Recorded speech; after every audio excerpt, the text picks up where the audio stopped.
Hi everybody, Mark McNutt here, and it's time for the next astrological update. Happy spring. There are so many things going on right now, and I'm excited to talk about them. And this is just the most amazing time, and I know I sound like I'm really, hyper and happy about it and all that, but of course I'm really aware of the need for compassion at this time, and all the changes that we're going through are really obvious and evident on many levels, and the stars reflect that. And it's kind of a chicken and egg thing, where it's like, well, are these intense planetary alignments, are they, the cause, or are they the just a symptom, just the omens from the stars, if you will?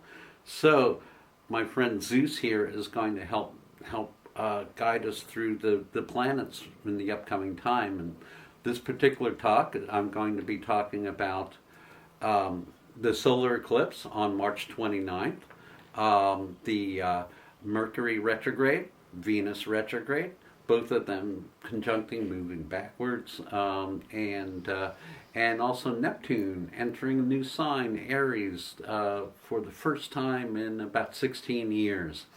And so, a lot going on, more so than I can really give my full attention to at this time. But we're going to do a medley of everything, aren't we? Aren't we, Zeus? And so anyway, let's start with the solar eclipse, because any one of these four things I mentioned could be a whole talk in itself. So solar eclipse, sometimes they're visible, sometimes they're not.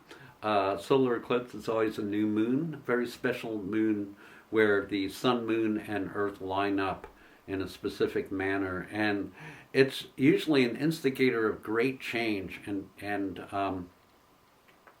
breaks the old molds and moves into the new, if you will, particularly in Aries. So sun and moon in Aries. And the sun and moon being in Aries, there's also Mercury and Venus. Oh, so yeah, visibility of the eclipse. So basically, we may upload a map here. It's going to be way too early for us here on the West Coast. So forget about seeing it, but go for feeling it. And the days before a solar eclipse are usually a medley of emotions, and brings up all of what needs to be fixed in the picture. And this is particularly true this lunar month, as Mercury and Venus are both got into Aries, Mercury in Aries, Venus in Aries, and then they're like, whoop, let's put on the brakes here and go backwards. And so Mercury and Venus are both retrograde, and they're retrograding together, which is very unusual. So picture runners around a track, and you're running with them, and sometimes the runners on the inner or outer track don't seem like they're running at the same speed, because they seem like, as seen from us, they're moving backwards. Well, that's how things are on the planetary level. And that's also how things are on the feeling level, because it doesn't matter that Mercury and Venus actually never really do retrograde. What matters is that we're on Earth, and actually here on Earth, they do retrograde. They do move backwards, as in the visible sky, as seen from us, and how that feels to us. So forget about, science and heliocentric points of view. This is geocentrically, retrogrades equal retrogrades. So the first retrograde, and I know that Zeus is really interested with this, but first retrograde would be the retrograde of Mercury. Mercury has to do with mind, ideas, communication, and linking, particularly linking like on cell phones, and connecting up, and all your electronics and all your brain functions as well. And what happens is Mercury has to do with the neurological connections, and so they move in a different direction. They're kind of a reboot, kind of a release that happens under the retrograde. So Mercury retrograde happens 3 times a year, 3 weeks at a shot, and Mercury started out in Aries in this genre, and basically when starting its retrograde and will finish on about the 6th or 7th of April. And so not the best time to sign contracts, to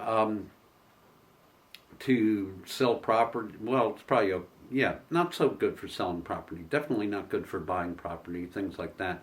So making the big shift, it wouldn't be when you'd want to launch your your website or your personal profile or whatever. It's like just hang out a little bit because Mercury is going to go direct, and the month of April is going to be full of fascinating opportunities and all that. Now, I know as we talk about this that there's really a lot of darkness going on in the political spectrum, and a lot of hopelessness and frustration and all that. So I just want to address that briefly and say, yes, this is a really powerful time, but watch out for victimization, because here's this, Aries is about personal initiative. Pisces is about basically compassion, suffering with, feeling on a deep level, impressions, and the illusion of what's going on right now. So this is really happening. There are things that are really happening, and there is suffering that's really happening, and it's unprecedented in our recent history, anyway. In my history, and so Mercury is moving from Aries, personal initiative, back into Pisces, which is like recognizing the compassion, the connection, the psychic, intuitive. So it implies that this is a time to release yourself from the past and to complete your old cycle, so that we can move on in the month of April after the solar eclipse.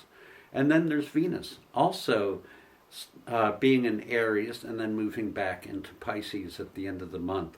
In fact, Mercury and Venus move together backwards through the zodiac, from the beginning of the zodiac back into the end of the zodiac. What does that tell you? What that tells me is it's a time of completion and endings and a need to take stock and so forth.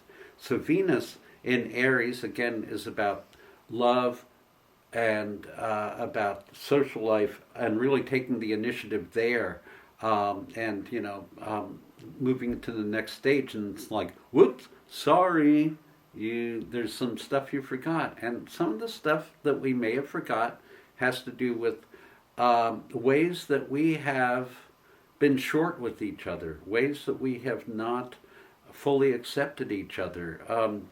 And so there's a call for compassion at this time for very obvious reasons. And then the time to actually take action is not really like this week. But it is in the month of April. So what happens is Venus only goes retrograde once every 2 years, and it's a big deal. Mercury, every few months we have a Mercury retrograde, and it's sort of like fleeting. Venus retrograde, a couple of months of really re-examining our human relations and how we treat each other and so forth like that. Venus moving back into Pisces, there's I recommend forgiveness. So there's a lot of projection right now about this person or this group or whatever belittling this other group, or something being out of whack. But what's really important behind the scenes is that we're beyond everything. We're all humans, and so that compassion for other humans, including the transgressions that we've accidentally done to each other over time, that's a good thing to look at right now. So not just projecting about the obvious ones of other people doing obvious things, but also in our personal life, because there's a rebooting going on. And so as I'm telling Zeus this, there's a need to reshuffle the deck right now. And so under the solar eclipse, we have Mercury and Venus moving back into Pisces. Meanwhile, back at the ranch, Neptune has been in Pisces for somewhere between 14 and 16 years. And so it's a big deal when Neptune, an outer planet, moves into a new sign. And Neptune spends this year going into Aries. So Neptune moves into Aries right there under the eclipse, as if we needed another portend, and conjuncting, being in the same place in the sky as Mercury and Venus. We won't be able to see Neptune, so astronomers are not talking about this phenomenon, although it's going on. And Neptune in Pisces has been very long-suffering, again, compassion, and all the stuff that I mentioned about Pisces. But then Neptune in Aries is going to be about projecting a new vision. And in fact, some of the shortcomings of the past of just like believing in whatever you want to believe in that gives you power rather than what's real, that's also Neptune in Pisces. And so it's a time to cast off your non-potent dreams, and a time to project into the future. Now, I should mention that Neptune moves back into Pisces later this year, and a lot of astrologers will be like, hey, planet, outer planet moving into a new sign like Neptune. And what happens is, it kind of gets its feet wet, and then it goes backwards. So Neptune being totally in Aries, full bore next year. That just happened with Pluto as well, where Pluto spent 2024 being right on that cusp of Capricorn and Aquarius, moving from business and structure to ideals. And so what happened, though, is Pluto now has moved all the way into Aquarius. And so Pluto in Aquarius, well, when Uranus went into Aquarius, I was hearing a lot about, humanitarian interests and so forth, and people were excited about it. And the day it went in, Bill Clinton cut welfare, and similar things are going on now, right? Except in a transformative, totally plutonic state. And in fact, the plutocrats are in charge. Look up plutocrat in the dictionary. They're like the ones that have the hidden wealth that are actually running things. That's what the definition of a plutocrat is. And so, anyway, so we're having really, really potent aspects right now, and it's really an important time to get your personal reading done, particularly if you're born right around this cuspal time, late Pisces, early Aries. Your birthday is around now.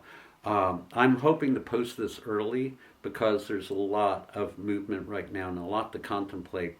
And there's also Saturn in Pisces, and we have to touch that on a later date. I've learned if I fill your plate too full, you may not remember what the main course is. And so the main course is Solar Eclipse, Mercury Retrograde, moving back into Pisces, Venus conjunct that, moving back into Pisces, and both of them forming a triple conjunction with Neptune.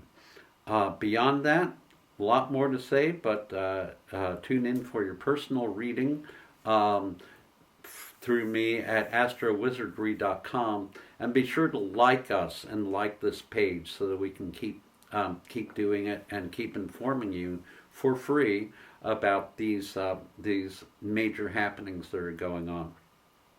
I like what I do. I've been doing it for over 5 decades, since I was a teenager. I've done over 7,000 horoscopes personally for people, not reports. And I want to do yours usually once again, but I'm looking forward to that. So astrowizardry.com, astrowizardry@gmail, and you can find me in lots of places. I'm Mark S. McNutt, and this is Roly Poly Fluffykins, sometimes known as Zeus, signing off.